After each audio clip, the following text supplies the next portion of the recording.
Sometimes when you're driving down the road all by yourself, you begin to hear a voice that tells you need to look around, pay attention, maybe something isn't quite right. That voice is me. It's the voice of Gord.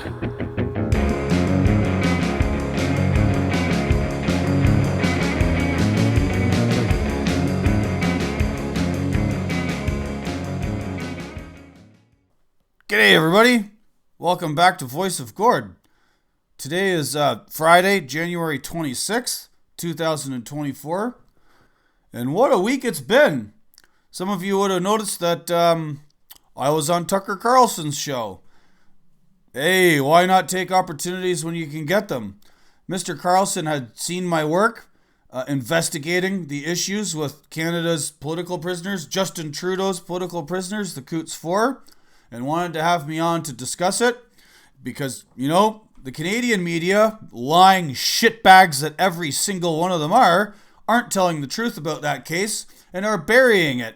Even though, also this week, a federal court judge ruled that Justin Trudeau illegally infringed on Canadians' charter rights by imposing the Emergencies Act. Well, duh. We've all known that since the beginning. And unfortunately, the official inquest into it, which was a sham and was basically preordained from the start, reluctantly ruled that Trudeau was within his rights to do it, mostly based on a pack of lies around the Coutts Four. Well, if you follow this podcast and you follow my writings enough, you know that something's fishy about this, and other people who are professionally trained journalists should be looking into it, but they're not. You have to ask yourself, why is it an expat Canadian trucker that lives in the United States has been able to pick up the phone and talk to those guys and their advocates and find out information, and nobody in the mainstream media with all the millions and billions of dollars they have bothered their asses to do the same?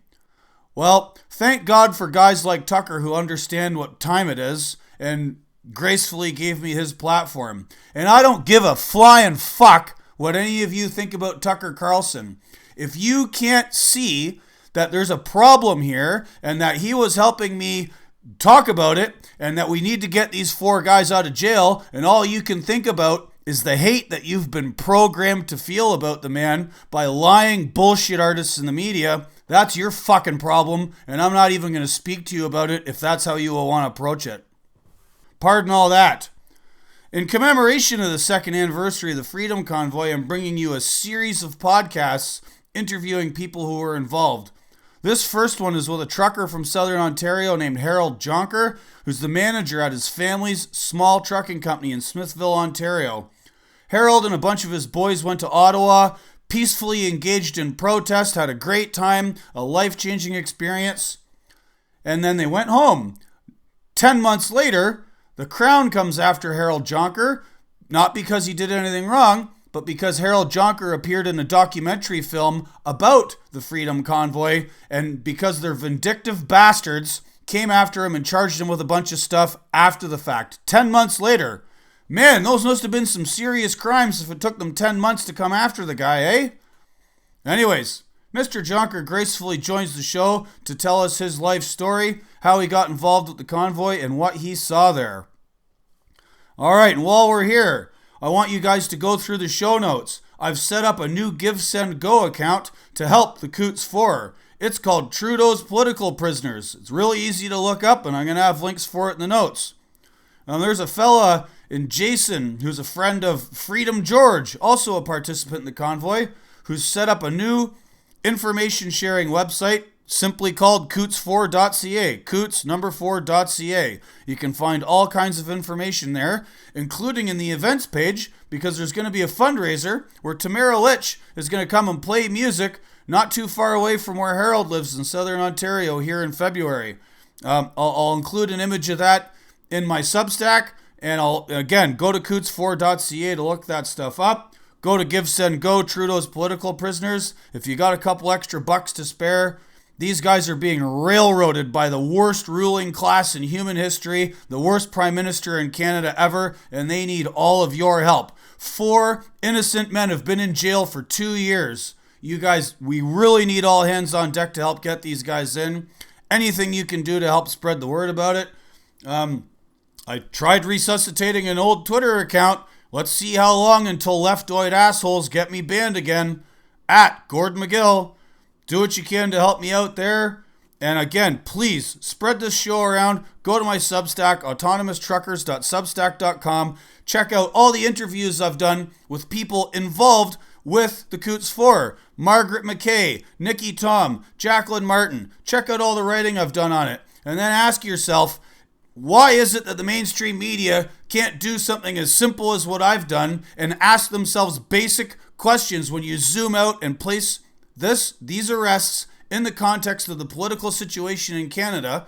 And like once you dig into it, you realize these guys are being railroaded and thrown into jail to keep Justin Trudeau's invocation of the Emergencies Act legitimized, and it's all bullshit, top to bottom, the whole way down. If you're a Canadian that cares about where your society is heading, you need to wake up and realize what time it is. All right, I'm going to stop yelling now. Let's get to Harold Jonker, everybody. Have a great day and keep up the fight. Oh, hey, one more thing. I forgot to mention, Harold and a bunch of other truckers have their own fund for raising money for their legal defense against all these spurious and vindictive charges. Head on over to supporttruckers.ca. supporttruckers.ca, and it'll be down in the show notes. All right, sorry about that. Let's get to the show.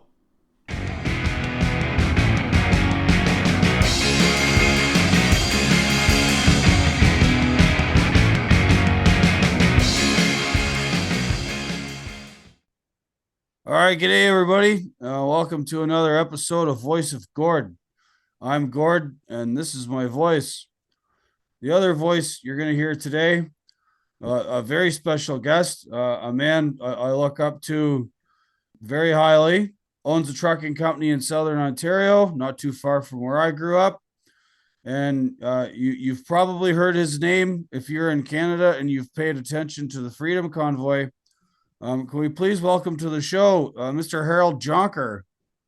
Yeah, thank you, Gord. Thanks for coming on, sir. You and I have both been in the trucking business a long time, and both of us went to Ottawa, except you took a whole bunch of trucks with you and stayed a lot longer than I did.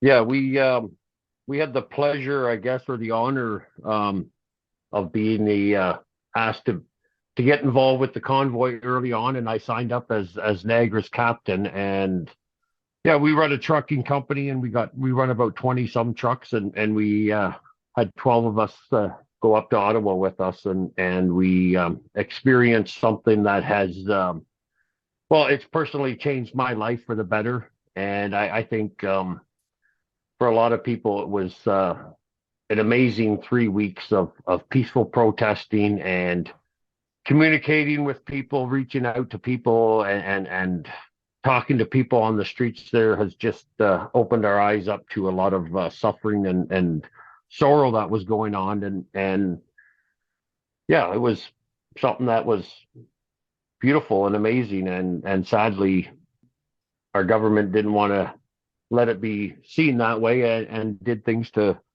make us out to be what we weren't. But yeah, definitely been an honor and a privilege to be there. For people who don't know, let's start off with a little bit of your life story. You're up near Smithville. You've got 20 odd trucks. You haul lots of flatbed stuff. I used to go to high school with a girl named Alita Henderson, and I think her dad used to work for you back in the 90s. Yep, that would be Larry Henderson. Yeah, that was one of the first non-family members that my dad hired. And yeah, he was a gentleman that worked for us for quite a few years, and was very thankful for being able to work for a family run business. And that's what we've continued. My dad started in 94 and I started driving truck in 95. So you start aging yourself with that. But 28 years later, here we are, and we're still running a business and running into the U.S. We do a lot into Pennsylvania, New York, and Ohio is our main stuff, but we run all over the country. So definitely a beautiful country to visit. just like our country here, the political scene is getting a little confusing and messed up with lies and deception. And yeah, we're definitely concerned where things are going. Right. So your family before you got into trucking, as you say, in 1995, what were you up to, Harold?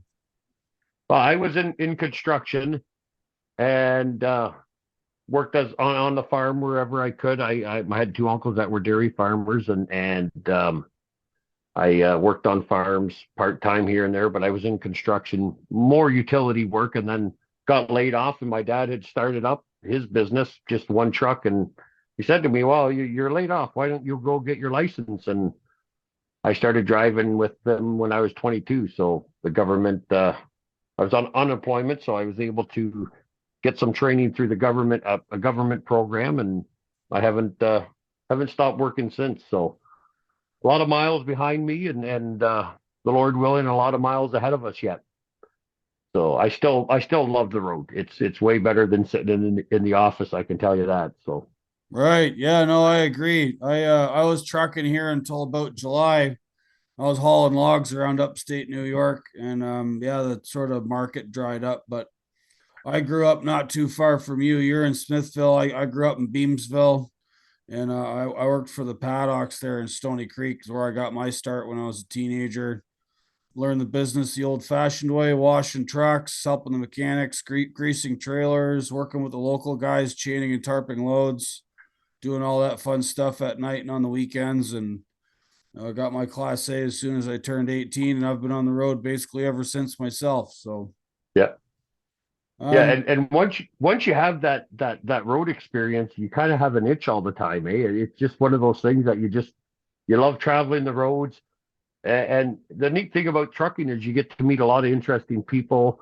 You go to a customer, get unloaded, and before you know it, you're talking to a guy that's unloading you here and there, and you spend 15, 20 minutes or an hour with a person, and it's enjoyable, right? There's just something about it that you can't experience it in the factory or whatever. You get to see a lot of different things and deliver in different places, and it's just a yeah, great way to make a living. Not always the best for the family life, but definitely for an individual, it's a great way to see a country. right. And you have quite a family, sir.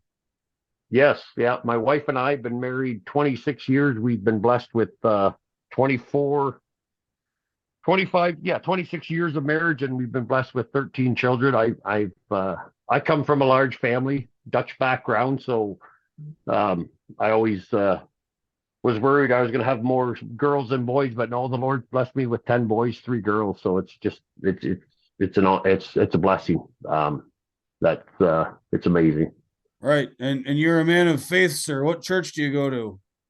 We go to what's called the Canadian Reformed Church here. There's a couple American Reformed churches as well. So Protestant background.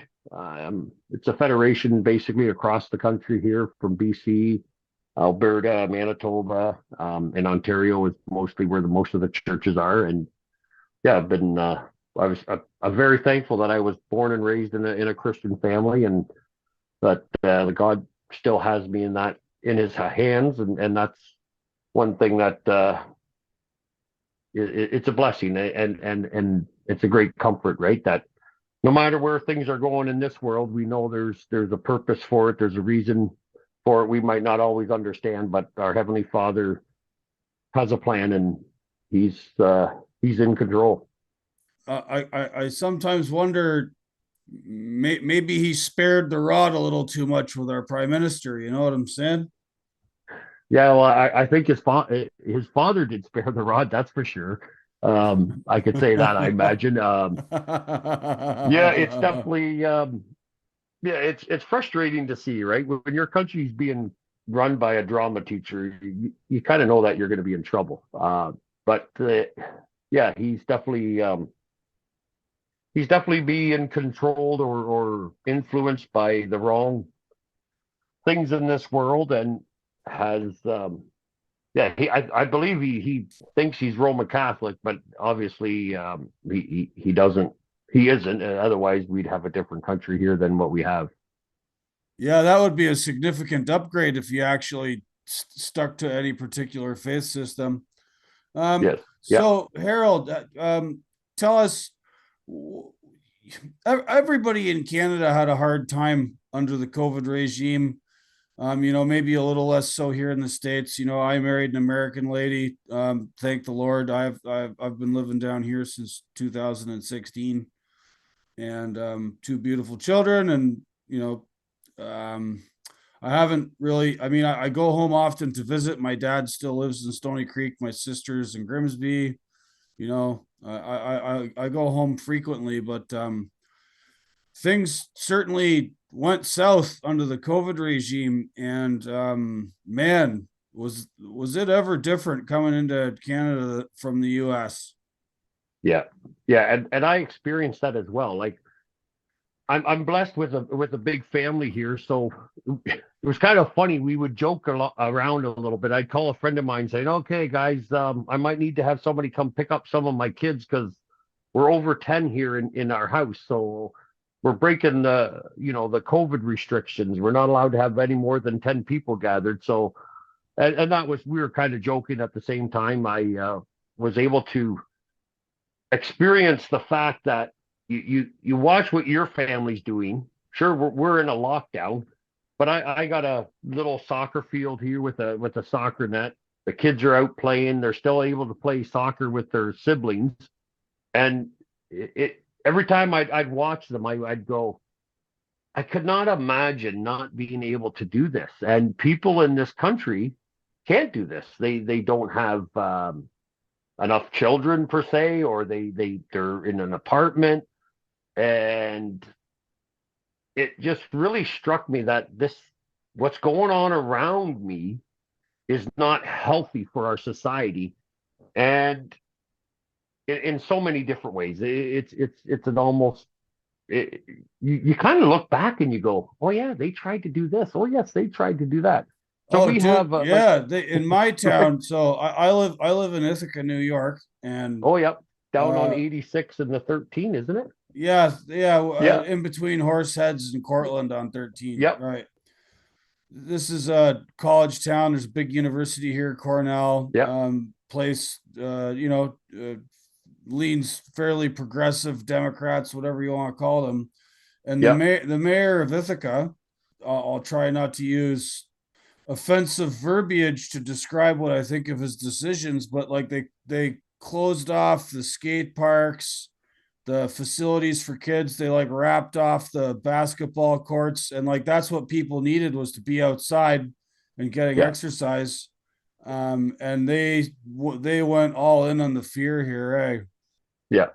Yeah, and that's what we seen here too. We're in Niagara region. I was actually a town councilor when this all kind of started. Well, I was when COVID started. I was on town council, and you'd have these councilors complaining that people are ripping down the caution tape off the playgrounds. We got to do something about this. The young kids are not listening. They're out and you're just kind of listening to these adults bring up these concerns, and you're going, yeah, because kids aren't meant to be locked up in a house. Kids are not meant to be locked in an apartment. They're meant to be outside.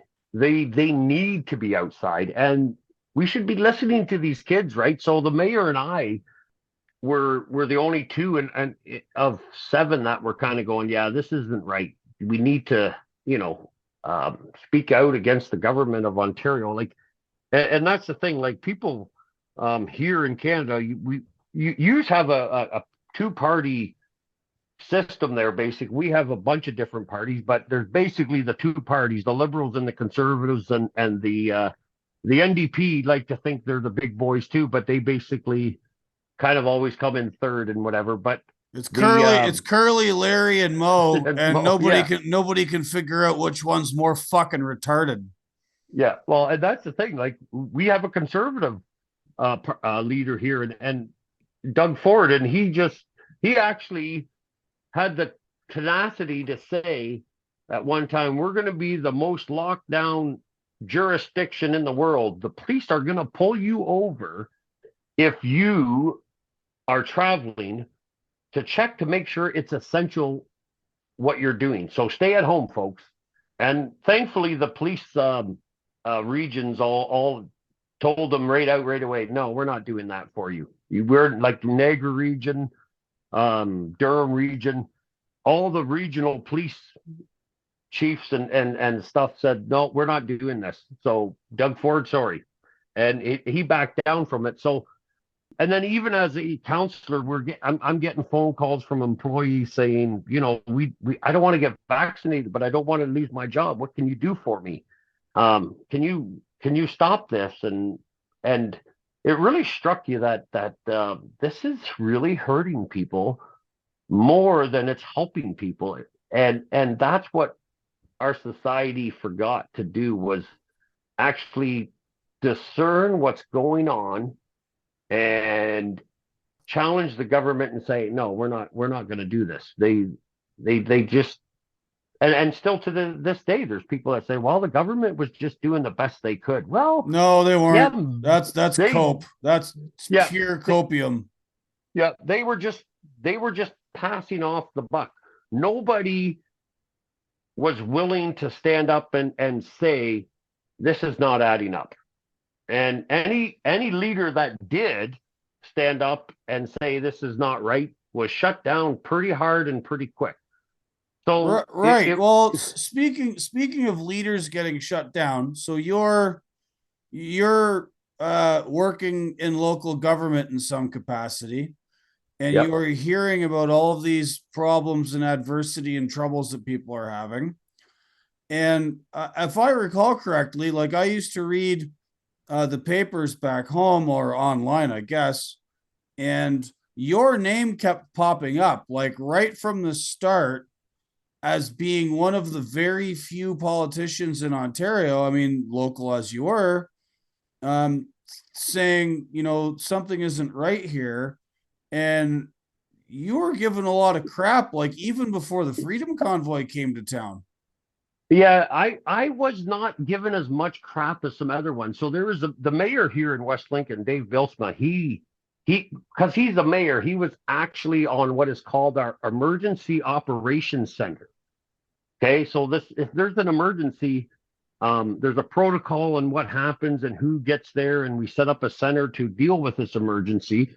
Well, right, it was declared an emergency, pandemic, and this emergency center gets kicked into place, and he was speaking out, and I was too, but I wasn't. Well, yeah, I was just a town councilor, so it wasn't that I was getting as much attention as him, but we were invited by a bunch of other politicians. So there was quite a few politicians that signed up on a thing called the End the Lockdown Caucus. And myself, a counselor from Fergus area, and Randy Hilliard, Maxime Bernier, Derek Salone, we actually met in a secret bunker in Toronto, trying to figure out, you know, what can we do to speak out, and who can we ask to stand up against the government. And we actually decided that I think the first organization that we need to, or organization or first group that we need to ask to stand up against this and open up again was the churches. I have to be careful here because I'm an elder in my church, or I was, and I was speaking out there as well. But it was such a mess that nobody knew what to do, nor was willing to do what needed to be done, I guess, is maybe the way to put it. And so there was a bunch of us that were speaking out, and I just happened to have a truck so that I could get involved with that. So we were going to protests in St. Catharines, and when we could. And the thing with those is, right, there are thousands of people, or 500 people would show up and walk the street of St. Catharines. I think there was one that it might have been, it was well over 1,000 people, and they just get ignored, right? There's one in Toronto. Well, we all have to go home at the end of the day, so the politicians can go, oh yeah, that was a nice protest, and the media can say, oh, a couple hundred idiots showed up, right? And the media definitely was working on a narrative that the government wanted them to present. And well, like if you're your Canadian background, you know what the media is like here. They definitely get their subsidies, their support from our government to stay in business. And well, who's going to cut the hand that feeds them, right? Yeah, And they're not so the purpose of the media, the free press as it were, as yeah, traditionally understood in Western society, is to be a check against power by adequately informing the public what the government's up to, and then acting as an agent for the public in holding power to account. yeah, The yeah, Canadian media have it completely backwards. They are regime stenographers who do what they are told by the government and don't ask the proper questions and don't hold the government to account, not one bit. All of them should be ashamed of themselves.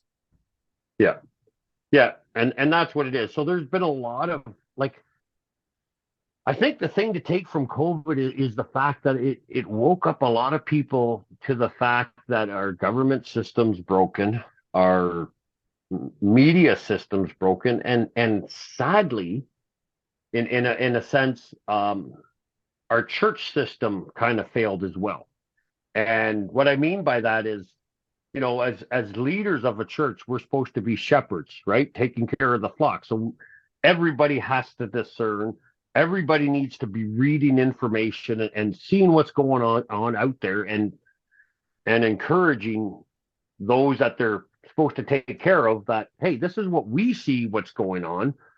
And it's a little bit of a weird beast because you get so many of the generation above us that still trust the media completely.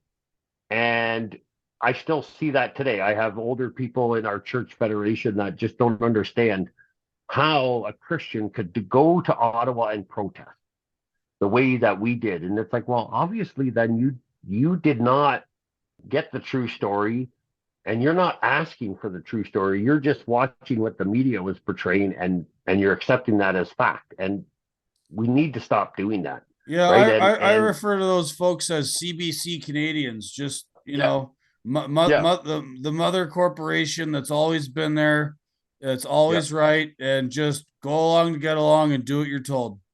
yeah. So it's been a weird 3 years, that's for sure. But that's what happens when you, as a society, we've gotten a bit lazy. If I don't want to offend anybody, but we've kind of gotten lazy in the fact that we go, yeah, we turn our TV on, watch the news, maybe read a newspaper, and go, that's the facts.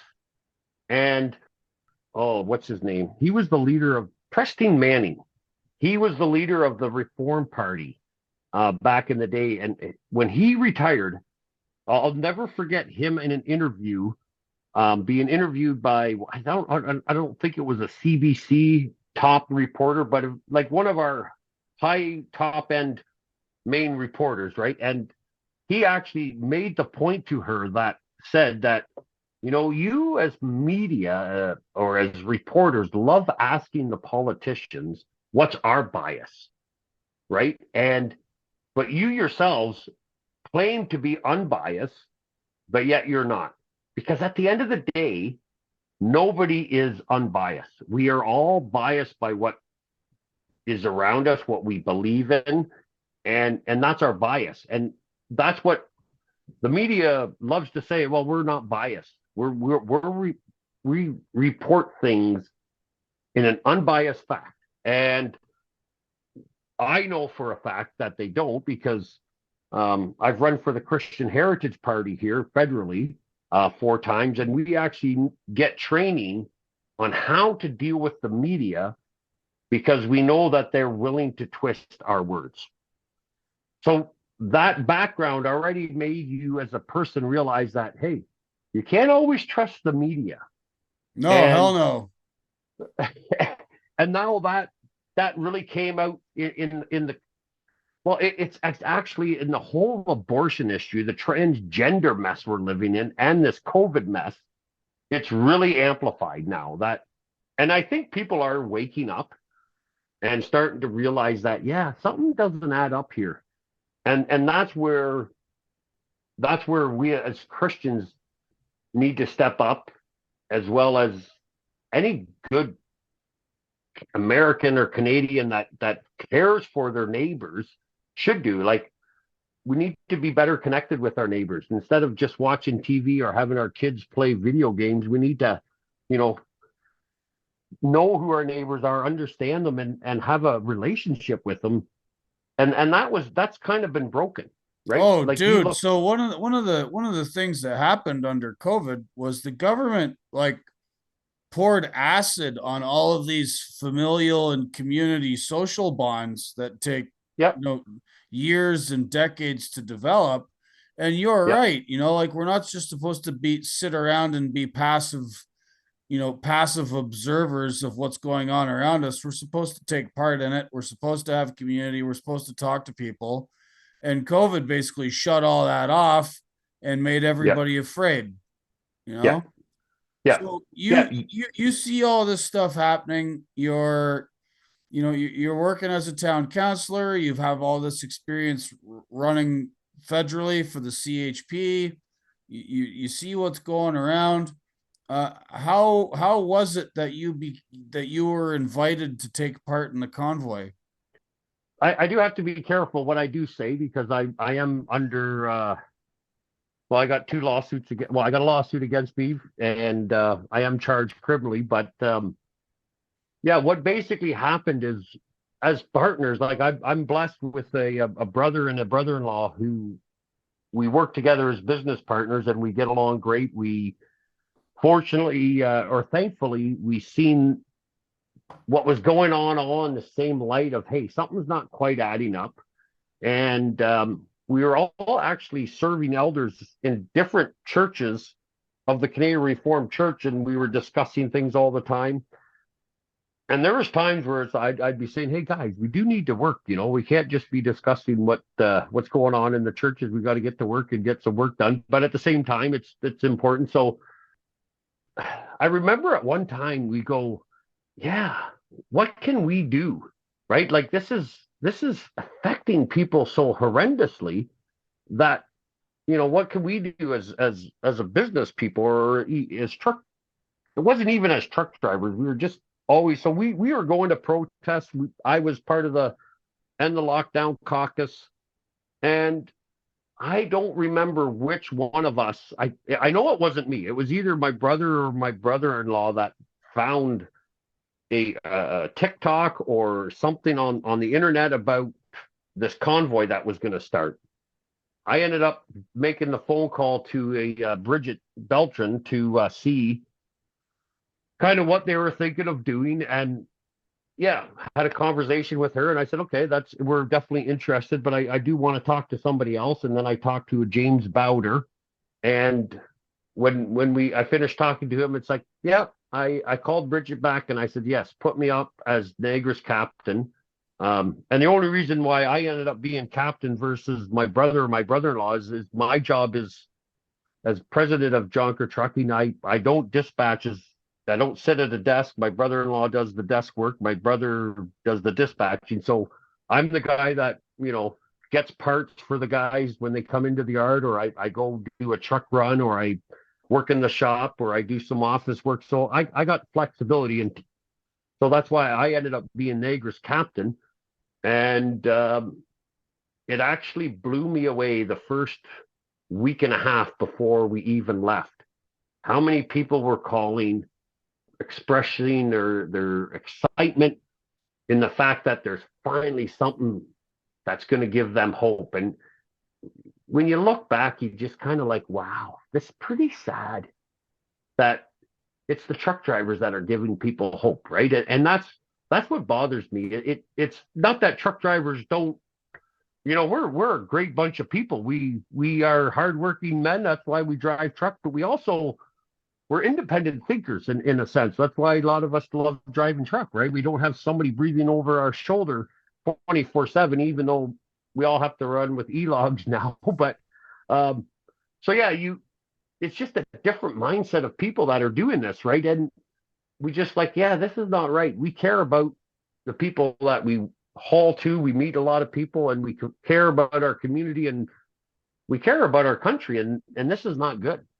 So it was just amazing how many people, yeah, expressed that, right? That last hope. You're gonna fix this, and yeah, there was just constant emails and phone calls before we left saying thank you for what you're doing. You guys are going to make a difference. And yeah, it was just kind of weird how it all came about, but it's amazing how it did, right?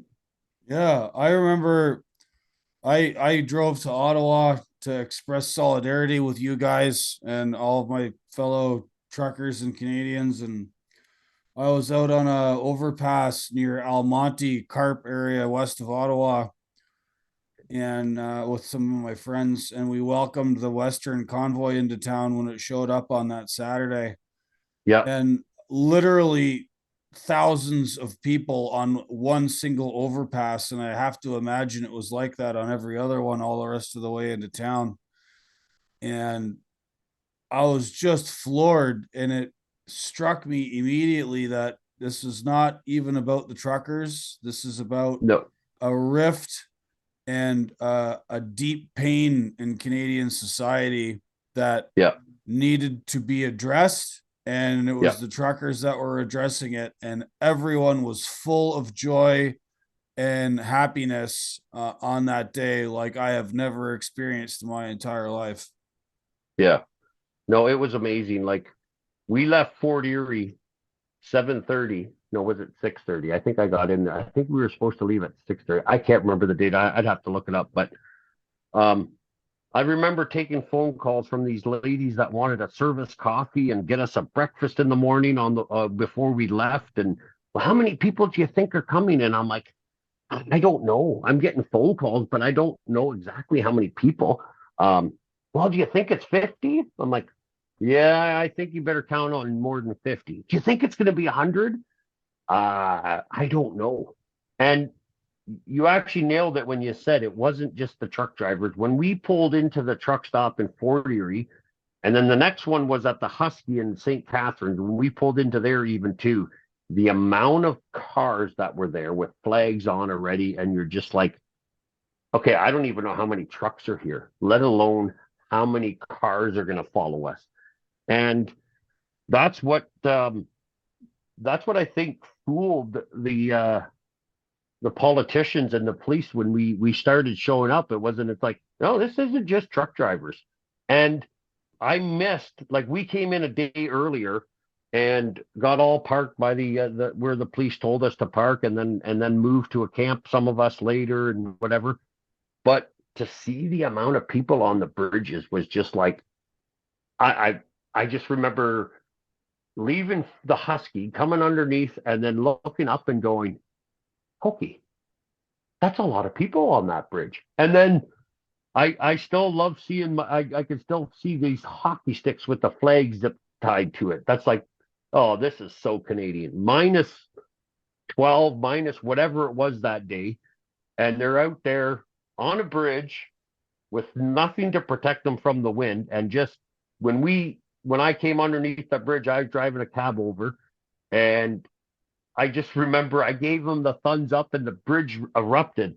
And I'm like, they can see me. Well, I can see them, duh, right? Like the joy, like, right, to see every bridge just all of a sudden, yeah, and the flag would start flagging, waving away, and it was just it it was it was the perfect time in an ugly storm. It just ended up being that way. God guided it for whatever and it was just, we were all just thinking, okay, we're gonna have a nice Christmas. And they locked it down again. And people were at the point. And I actually now you look back and you go, I'm very thankful that it happened, because I've had probably 10 people say to me, you guys saved my life. And to be holding a 60-year-old lady in your arms as she's sobbing, this is like only 3, 4 months ago. She goes, if you guys hadn't have done what you did, I wouldn't be here today. And she told me her story, and it was just like unbelievable. She had basically called her friends and said, "I'm leaving. I can't take this anymore. I'm gone." And one of her friends had heard about the convoy coming. And her friend said, "No, don't do it. Don't kill yourself. A couple days, the truck drivers are coming." And she said, "When I got on the bridge in Mississauga and realized that I was not alone, you don't understand what that did for me. It just lifted me up, and I'm still here today." And that's what our politicians and our media is disconnected with. They are not. They're disconnected from the people that they're supposed to represent or that they're supposed to report to. And I think even some church leaders are still disconnected with the world, right? Like, as church leaders, you have to take care of your sheep, but you also have to be a light out to the world. And I think there's a bit of a disconnect that we don't realize how hard it was for society and on how unhealthy it was. Yeah, clearly, many people were pushed to the edge, and yeah, warms the cockles of my heart to hear that Yeah, story. yeah, And many such cases. yeah, yeah, You know, that lady Donna Laframboise, who's putting yes, this book together, Thank You Truckers. yeah, She came on my show a few months ago. I've been yeah, following her Substack. She dribs out little stories. She did a whole yeah, section on you guys, yeah, and well, the whole reason I got into this business, like, I'm not a professional writer. You know, I'm just like you, man. I've been a trucker most of my life. When I came back to New York after seeing what I saw in Ottawa, and then the government going into overdrive to try and lie to everybody about what our aims were and what the truckers were about, I had to fight back against that in some way because yeah, it was just all bunk, you know. yeah, yeah, And here we are, and I've heard so many stories now and got to meet so many awesome people that took part in this, and I'm just trying yeah, to document it in the best way that I can. yeah, Um, so you went to Ottawa. You and a bunch of your boys were there. Eventually, you left. The Freedom Convoy got crushed under the yeah, Emergency Measures Act, and a lot of weird things have been going on in the aftermath. And one of the things that again, watching from afar here in my new home in the United States, was the sort of like the vindictive treatment of everybody involved, and arresting Tamara Lich twice, the bank account freezing, all that stuff. And then, as I understand it, your story, Harold, this young guy made a documentary movie that was called Unacceptable Views, yeah, and you were featured in it fairly prominently. And correct me if I'm wrong here, but that film comes out almost a year later, like 10 months after the Freedom Convoy. And then within a couple of weeks of this documentary being released, the government comes and lays a bunch of charges against you related to the convoy. yeah. So I don't know how much time you have, but yeah, it was basically. I think the gentleman you're talking about is a young gentleman that was at a Stony Creek in the. I think he was doing music videos, and all of a sudden he couldn't work because he's on vac. It just crushed him, right? And it just so he same as you. Hey, what can I do to make a difference? And he did this documentary, and I think he did a really good job. And it's just amazing that there's been so many other of them that have come out as well. But he actually came to our shop with his dad, I believe, and then just to connect with us at first and kind of what would you think? And it's like, yeah, we can do it. I'll do an interview with you and stuff like that. And I gave him a ride in one of our trucks, just I said, hey, we want to go for a ride. I've never, and just to be able to do that now is what's made it all worth it, right? That you can share a bit of joy with people in this dark world is just amazing. And um, and then I also kind of got into we did a little convoy for a gentleman. Wow, if she heard me say that, she'd be mad at me. Christine Anderson, the European Parliament member from Germany, Yes. and she came to Canada, and we did a convoy for her, and I had her in my truck for 2 hours from giving her a ride, and we did a bit of it. People say, well, that's why you got charged now because you gave that lady a ride. I we can only guess, right?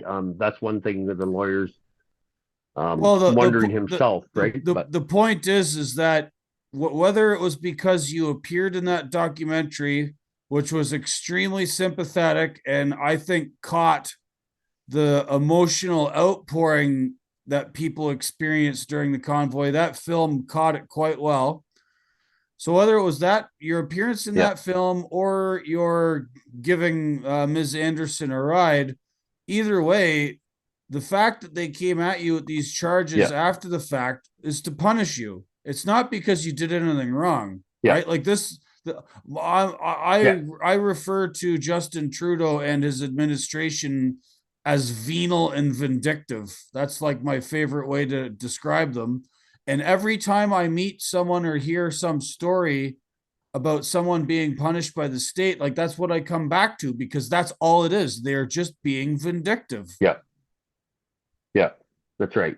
And you see it already happening with the protests again, like with Hamas and Israel, and that's a whole mess we don't want to get into because that one's hard to understand. But there's just another incident, and I can't remember where it was, but um, what they have arrested us for or charged us for was was actually a protest that made world history. 3 weeks of joy and peace, and they couldn't break it in the normal way that they can break up a protest. So they had to stoop to an emergency act that was definitely abused. There was no emergency there, never was, um, and then to keep coming after people, you just kind of go, yeah, they're we've upset their basket. And I think what they fail to realize is that when you get pushed, you can only get take pushing so long, and then you go, no, I'm going to stand up for my rights and um and say this is enough, um and that's what happened. And then yeah, now they're going after the people that dare to speak up or have a bit of a voice or whatever you want to call it. Or and I don't even have social media, so I'm kind of a quiet gentleman that way. But you just say, yeah, no, this is enough. So um, there's definitely underlying reasons to why we're being charged, and it's actually pretty sad to see the justice system doing what they're doing to people that peacefully protested for 3 weeks, worked with the police, respected the police every single day, and yet now we're being punished, and it's sad. Yeah, very much so. And where exactly are you in the proceedings of your charges? Like where are you guys in that process right now? We're basically still waiting for a trial date.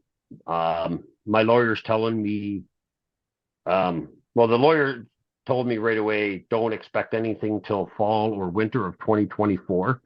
So I'm not too worried. I have a big family. You got to keep life goes on, so you don't try to worry about it too much. I'm fortunate that the Justice Center for Constitutional Freedoms is willing to help me with a lawyer there. And so we're still waiting to find out a date. We do have a motion that we're going to try to move my trial out of Ottawa.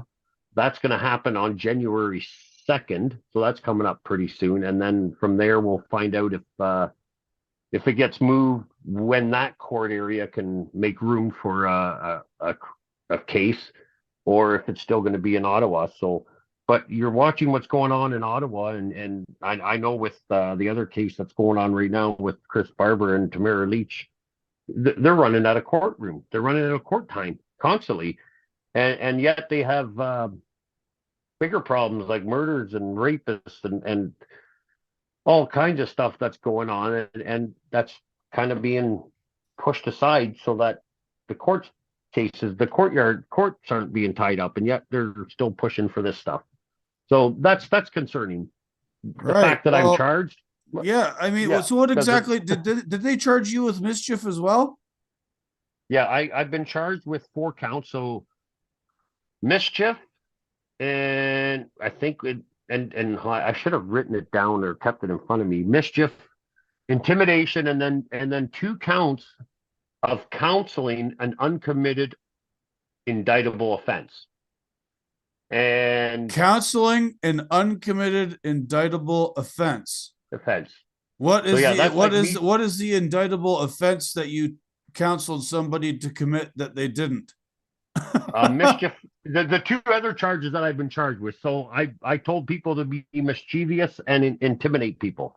That's basically the basics of it, right? So I think this is part of yeah, the. So you're probably well aware of the term lawfare, right? yeah, Where yeah, the government doesn't really have a case, and they don't really have anything against the people they're trying to accuse and abuse, so they just throw all kinds of charges at you in order to get you to, either plea bargain or negotiate down or whatever.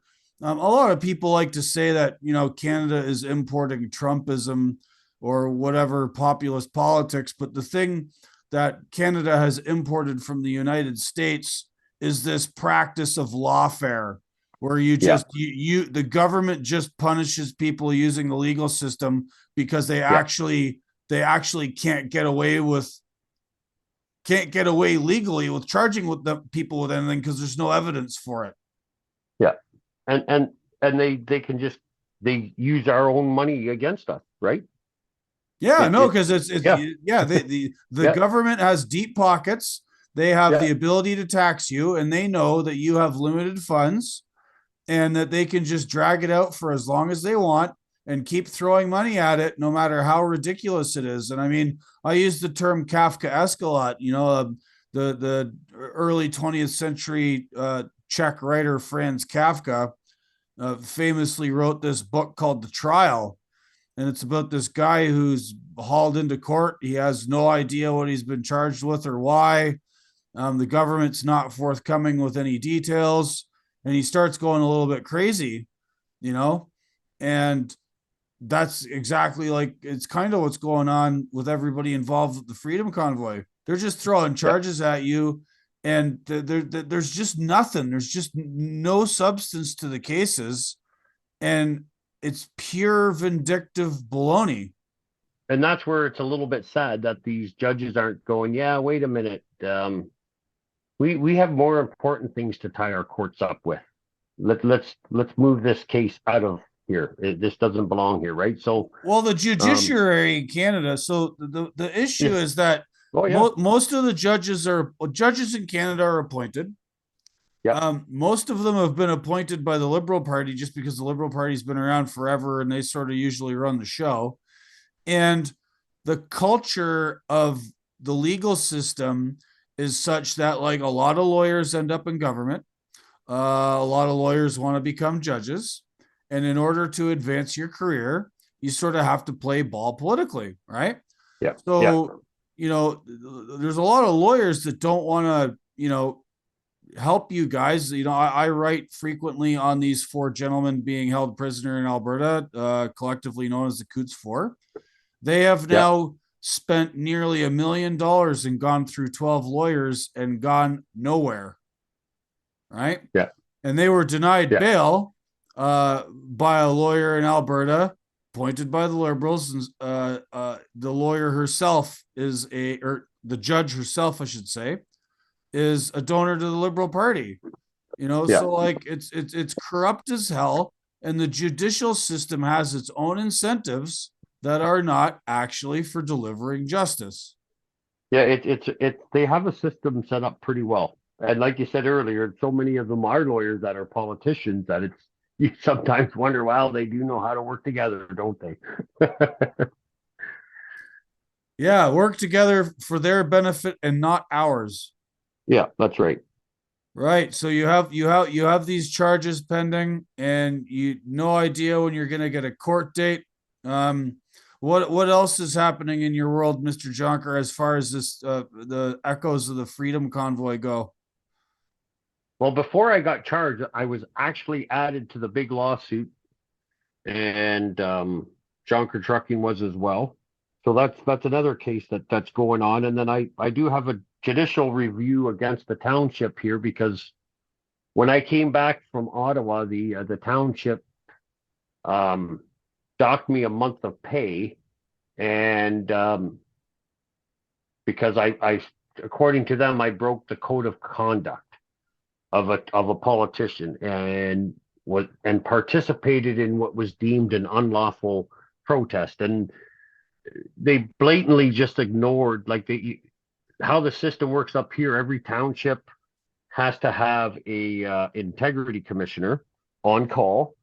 And if any counselor wonders, okay, am I allowed to do this, or can I accept, can I go out for dinner with Gord without getting into trouble, and Gord, whatever, pays for dinner? Is that going to get me in trouble? And you can call this integrity commissioner, and he said, no, as long as it's under $300, that's okay.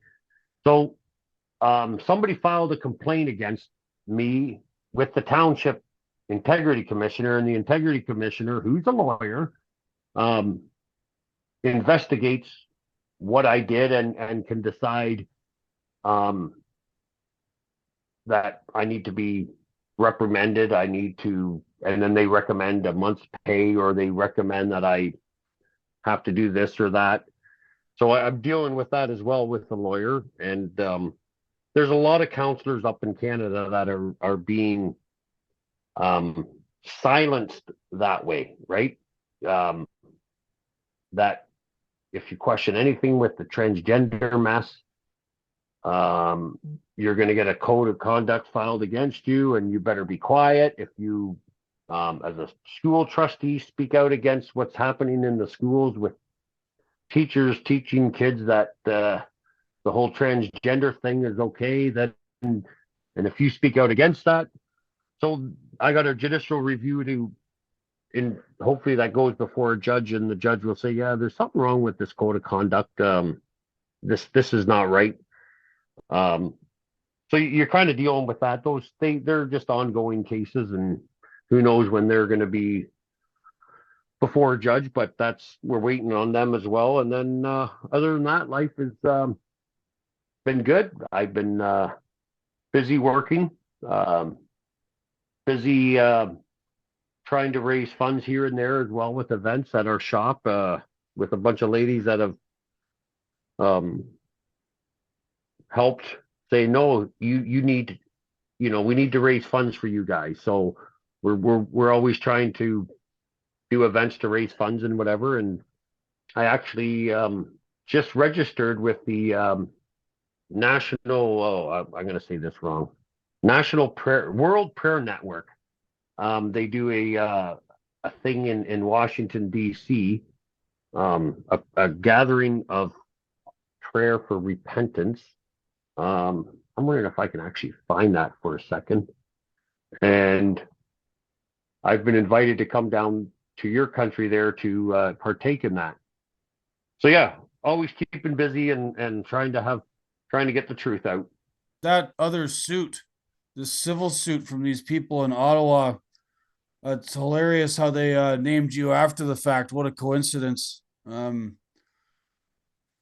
Oh man, I don't know how they think Yeah, they're going to draw blood from stones. yeah, And that's another vindictive thing too. And yeah, what's just and it's hilarious to me that this Ottawa Citizens Coalition is trying to sue the Freedom Convoy Corp and you and a bunch of other people for their lives being interrupted by trucks being parked on the street, and yeah, like the lack of self-awareness. What just yeah. happened to the entire country for the last couple of years? Like, do we get to Exactly. I do know. we get to sue Yeah, the government for that?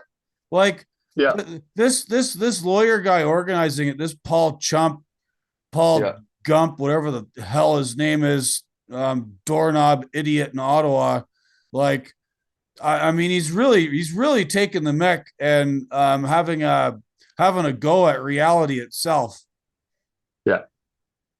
Yeah. Um, It's frustrating to see that there's always people that are willing to do what they're trying to do, right? That's what kind of always surprises me. But yeah, I think money talks, and we get fooled into thinking, I don't know. You just kind of wonder what's going on there. But yeah, so I was added to the lawsuit, and then I was charged, right? So that's even one of the things people are going, well, yeah, you're added to the lawsuit, so now they have to charge you.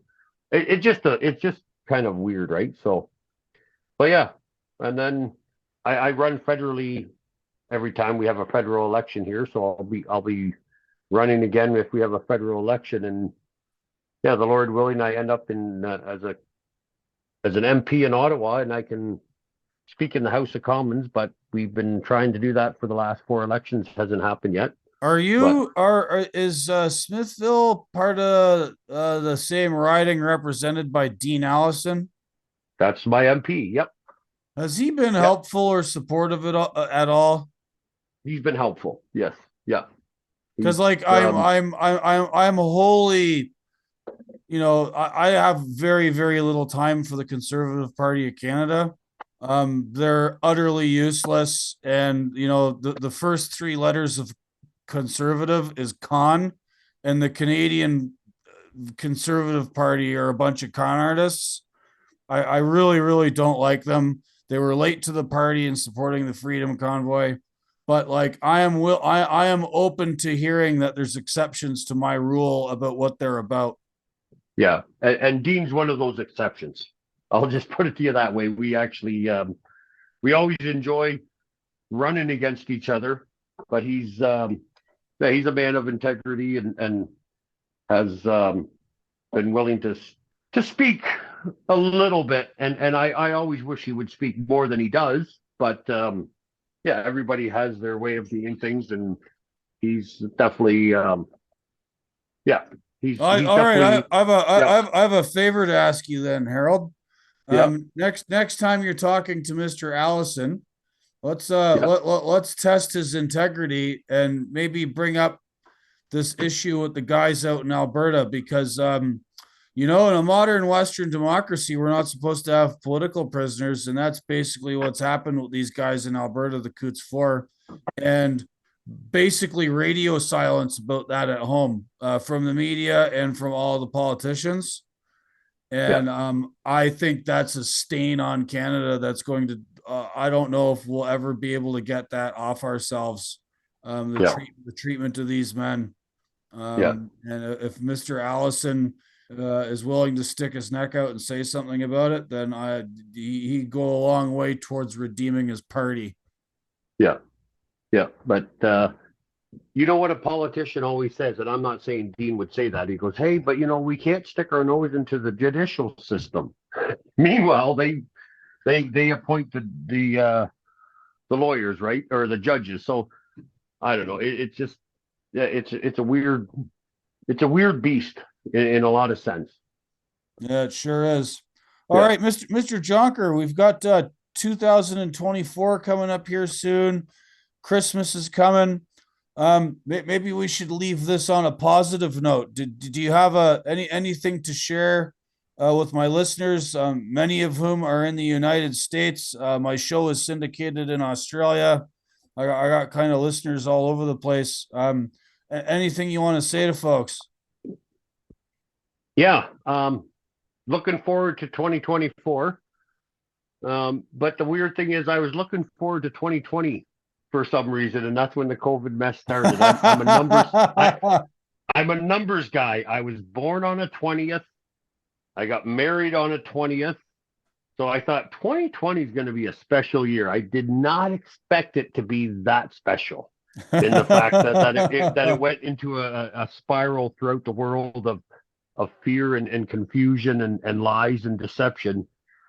But I'm encouraged um, by the fact that yeah, we have another year to look forward to.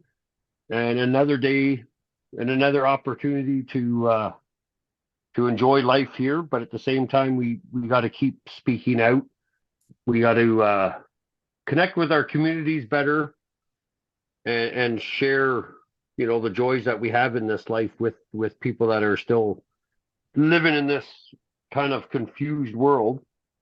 And yeah, I'm actually looking forward to going down to Washington D.C. on January 31st to the Museum of the Bible and partaking in the National Gathering for Repair and Repentance, um, with a bunch of congressmen, and I believe this I and a few other people there. I'm not sure how many different countries are going to be represented, but it's stuff like that that encourages me, right? That hey, there's still people that are still striving to get the truth out there, and you doing what you're doing, Gord, is always good, right? You mentioned Donna. There's so many organizations that are working at helping the injured, vaccine injured, and the and stuff like that. So there, yeah, it's we live in a great country in a beautiful continent, and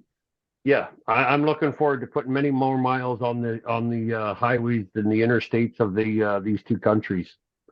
Because man, they're beautiful. You go to BC through up in Canada into BC, and then we drop it and come down into Washington, Oregon, pick up nursery stock and bring that across the Wyoming and stuff like that, and North Dakota. It's just yeah, Pennsylvania, New York. We got a beautiful continent. We need to defend it, right? Yeah, beautiful place, run by gangsters. Yes, yeah, and we got to stand up against them. So, Well, if you're ever down Ithaca way, Harold, you make sure you give me a call, and we'll have a I couple. know how to get there. Take the 90, go down the 96. I used to pick up scrap cars up on a hill just north of Ithaca, and I remember coming down that hill and getting down to the bottom, and my knees were pretty shaky. I didn't. My dad's the truck that I drove didn't have a Jake brake, so the cars were pushing me pretty heavy, and um yeah. So there's some good memories down there. I used to deliver to a lumber yard. You'd come down into Ithaca, and then you'd go back up the hill on 13 to I guess it'd be going east, and there was a lumber yard. I don't know if it was an 84 lumber. So Yeah, yeah, I'm yeah. familiar with the area. That's for sure. So All right. Well, if you're ever yep, coming down, let me know. Um, yep, this show will I'm probably gonna do a series of these shows. I got a bit of a backlog of stuff I need to edit, but I'm going yep. to probably release this right around the second anniversary of the convoy, so it'll be probably about the same time you're fixing to head down to DC. Okay, yep, I'll let you know when it's live. yep. But Okay. Mr. Jonker, thank you for joining the show and for being of great service to your community and being one of the best Canada has to offer. Thank you very much. No, thank you, Gord. Thanks for what you're doing. All right, man. Way of the road.